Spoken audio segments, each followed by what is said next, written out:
She was a billionaire CEO. One wrong elevator ride with a poor single dad changed everything. The glass tower stood like a kingdom of steel in the heart of the city. At the very top of it, she ruled. Elena Royce, billionaire CEO of Royce Global, a woman known for her sharp mind, cold discipline, and zero tolerance for weakness. People said she had ice in her veins. They weren't completely wrong. Elena believed emotions slowed decisions, mercy weakened leadership, power demanded distance, and she had climbed too high to let anything or anyone pull her down. That morning, her life ran on precision, meetings stacked to the minute, coffee untouched but present, heels clicking like a countdown clock as she entered the elevator alone. Or so she thought. At the last second, a man rushed in, breathless, holding a small backpack and a worn jacket folded over his arm. Sorry, he said quickly, eyes lowered. The doors closed. Elena frowned. This elevator was private, executive only. She glanced at him sharply. He looked out of place. Early 30s, tired eyes, cheap shoes polished too carefully, hands rough. Not from laziness, but from work, the kind of work no one thanked you for. She pressed the emergency stop. "This elevator isn't for staff," she said, her voice calm but firm. The man swallowed. "I know. I'm really sorry. I pressed the wrong button." Something in his voice made her pause. Not fear, embarrassment. "Who are you?" she asked.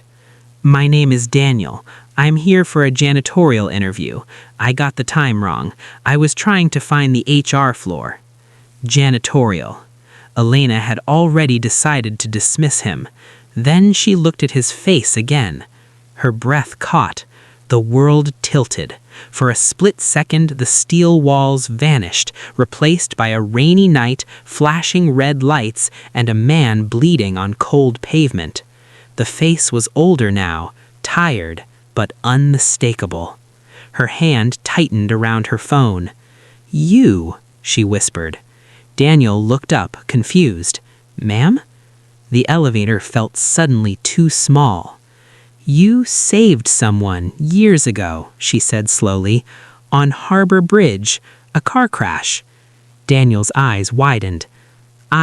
Yeah, there was a woman trapped inside. The car was on fire. That woman was me." Silence crashed between them. Elena Royce, the billionaire CEO, had almost died 10 years ago. Her car had spun off the bridge during a storm. While others filmed, one man jumped into the fire. She had searched for him afterward. He disappeared. Now he stood in front of her, poor, nervous, applying for a janitor's job. "I didn't know who you were," Daniel said quietly. "I just did what anyone should." Anyone should, but no one else had. The elevator restarted automatically and continued upward. Elena didn't stop it this time. "You have a child," she said, suddenly, noticing the small stitched name on the backpack. Daniel nodded. "A daughter, Lily. She's 7. Her mother? She passed away." Elena said nothing. Her eyes softened, but only for a moment.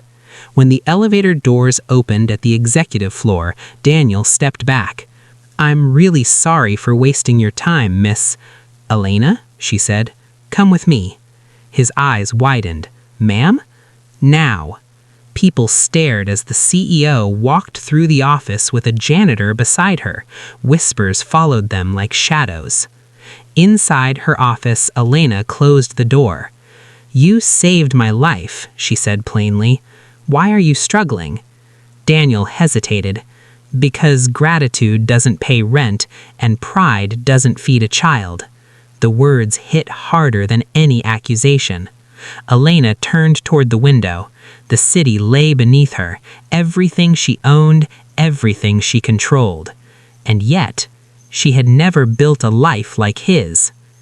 "You're not here for a janitor job," she said. "You're here because you refuse to give up." She faced him again. "I don't believe in charity, but I believe in debt." She tapped her desk. "I owe you my life." Daniel shook his head. "I don't want—" "I'm not offering money," she interrupted. "I'm offering opportunity."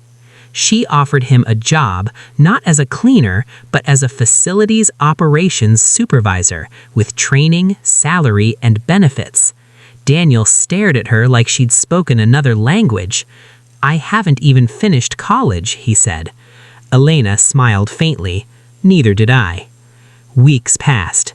Daniel worked harder than anyone, learned faster than expected, never complained, always left early on Wednesdays for Lily's school pickup. Elena noticed everything.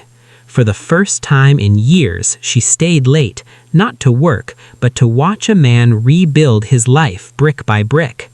One evening, she found Daniel asleep at his desk, Lily curled beside him doing homework. Elena froze. Something cracked. She removed her coat and gently placed it over the child. From that day on, Elena Royce changed. She introduced childcare support, flexible hours, education grants for low-income parents. The board questioned her. She didn't care. Power, she learned, wasn't about standing above people. It was about lifting the right ones up. Months later, Daniel was promoted again, not because of gratitude, but because he earned it. On a quiet evening, as the sun dipped behind the skyline, Elena stood beside him at the elevator. "Funny," she said softly, "one wrong elevator ride." Daniel smiled. "Looks like we both pressed the wrong button." She shook her head. "No," she said, "for the first time, I think it was the right one." And the doors closed, not separating them, but carrying them forward.